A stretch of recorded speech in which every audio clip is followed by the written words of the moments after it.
తెలుగువారి #1 choice Telugu matrimony. 2026ని very grand గా స్టార్ట్ చేసింది టాలీవుడ్. సంక్రాంతి బరిలో 5 సినిమాలు రిలీజ్ అయితే 4 సినిమాలకి హిట్ టాక్ వచ్చేసింది. అయితే ఈ జోరుని కంటిన్యూ చేసే విషయంలో టాలీవుడ్ కాస్త స్లో డౌన్ అయింది. సంక్రాంతి రిలీజ్ తరువాత దాదాపు 6 వారాల పాటు మేజర్ రిలీజ్లేవి కనిపించట్లేదు. ఈ ఇయర్ సంక్రాంతి టాలీవుడ్ కు జోష్ తీసుకొచ్చింది. ఒకే సీజన్ లో బ్లాక్ బస్టర్స్ హిట్స్ రావడంతో ప్రేక్షకుల్లోనూ కొత్త హై కనిపించింది.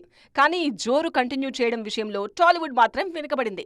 సంక్రాంతి తర్వాత దాదాపు 6 వారాల పాటు మేజర్ రిలీజ్లేవి కనిపించడం లేదు. సంక్రాంతి సినిమాల హవా ఆ తర్వాతి వారం కూడా కనిపించడంతో జనవరి 23 డేట్ ను కూడా ఆ సినిమాలకే వదిలేశారు. నెలాఖరున తరుణ్ భాస్కర్ హీరోగా తెరకెక్కుతున్న రీమేక్ మూవీ ఓం శాంతి శాంతి మాత్రమే రిలీజ్ అవుతుంది.